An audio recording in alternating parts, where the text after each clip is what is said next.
رشتہ طے ہونے کے کچھ عرصے بعد اس نے شرعی پردہ شروع کیا۔ اس کے سسرال والے یہاں تک کہ بہت سے رشتہ دار بھی ابھی اس بات سے ناواقف تھے۔ ماں کو پریشان دیکھ کر اس نے وجہ پوچھی۔ امی آپ کیوں پریشان ہیں؟ ماں نے اس کے چہرے کو اپنے دونوں ہاتھوں میں لے لیا اور اس کا ماتھا چوما اور پیار بھرے اداس لہجے میں بولی، کیا تم اپنی شادی والے دن بھی شرعی پردہ کرو گی؟ جی امی، اس نے پورے اعتماد کے ساتھ جواب دیا۔ ماں، مگر بیٹی، امی میں نے اپنے رب کی رضا کی خاطر ایک فیصلہ لیا ہے اور مجھے یقین ہے کہ وہ مجھے تنہا نہیں چھوڑے گا۔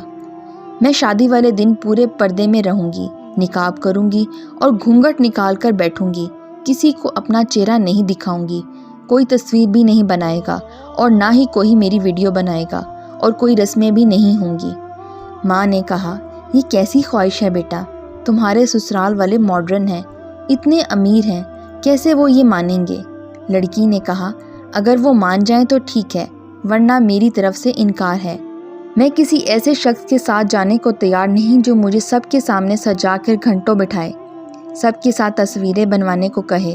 میرے لیے وہ اور ان کی عزت اہم ہے، تو انہیں بھی تو میری اور میری عزت کا خیال رکھنا چاہیے۔ یہ ہم دونوں کا حق بھی ہے اور فرض بھی۔ ماں، مگر بیٹی ایسے کیسے ہو سکتا ہے؟ تمہارے سسرال والے کیا کہیں گے؟ لوگ کیا کہیں گے؟ خاندان والے کتنی باتیں بنائیں گے؟ لڑکی نے کہا، مگر امی مجھے یہ سب نہیں پسند۔ آپ تو جانتی ہیں اچھی طرح، مجھے کسی کی شادی پر جانا بھی اس لیے اچھا نہیں لگتا۔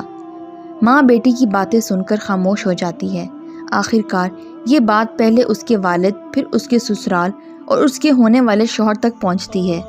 سسرال والے صاف انکار کر دیتے ہیں، مگر لڑکا یہ کہہ کر مسئلہ حل کر دیتا ہے کہ میں اپنی ہونے والی بیوی کی ہر خواہش کا احترام کرتا ہوں، مگر امتحان کی اصل گھڑی تو تب شروع ہوتی ہے جب وہ دن آتا ہے۔ آخر کار وہ دن آ گیا۔ ہال بہت ہی خوبصورت سجا ہوا تھا، ہر طرف خوشی کا ماحول تھا، بہت سے مہمان شادی میں شریک ہوتے ہیں، مگر مہمانوں کو یہ بات ناگزیر لگتی ہے کہ نہ تو کوئی مووی میکر ہوتا ہے ویڈیو بنانے کے لیے اور نہ ہی کوئی فوٹوگرافر موجود ہے۔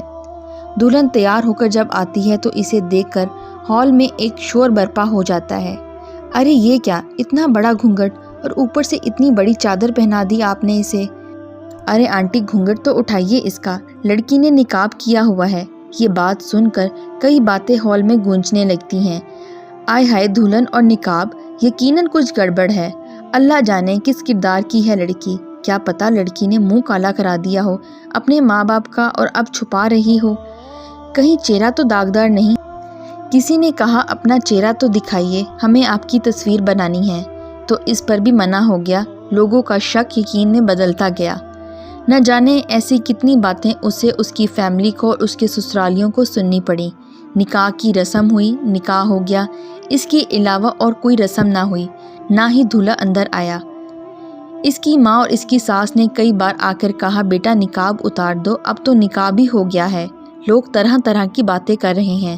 دلہن نے کہا، کوئی بات نہیں امی، لوگ تو باتیں بناتے ہیں، جب میرے شوہر نے اجازت دے دی ہے تو پھر مجھے کسی کی پرواہ نہیں امی، آپ پریشان نہ ہوں۔ مگر وہ ماں تھی، کیسے پریشان نہ ہوتی؟ سب لوگ اس کی پاک دامنی اور پاکیزہ بیٹی پر جملے کس رہے تھے، اس کے کردار پر کیچڑ اچھال رہے تھے، مگر پھر بھی وہ دل پر پتھر رکھ کر سب چپ چاپ سنتی رہی اور سب کو بتاتی رہی کہ میری بیٹی کی یہ خواہش تھی اور پھر اس کے شوہر کو بھی کوئی اعتراض نہیں، تو پھر کیا ہوا، اس میں کیا غلط ہے؟ پھر اس کی رخصتی ہو جاتی ہے اور آج بھی وہ دونوں خاندان بہت خوش ہیں، اور وہ لڑکی آج بھی کہیں جاتی ہے تو پورے پردے میں جاتی ہے تاکہ اس کے شوہر کے علاوہ اسے اور کوئی نہ دیکھ سکے۔ دوستو، آپ سب سے میری گزارش ہے کہ خدا را کسی پر انگلی اٹھانے کی بجائے حق بات پر اس کا ساتھ دیا کریں۔ یہ کوئی اتنی بڑی بات نہیں ہے کہ آپ اس سے کسی کی زندگی ہی برباد کرنے کا فیصلہ سنا دیں۔ پردہ کرنا اور پردے میں رہنا اسلام میں بھی اس کا حکم ہے، تو پھر ہم لوگ کیوں اپنی چھوٹی سوچ سے کسی کا دل اور زندگی خراب کر دیتے ہیں؟ اللہ ہم سب کو ایمان والی زندگی گزارنے کی ہدایت دے، کامیابی والی زندگی دے، خوشی دے، عزت دے، آمین۔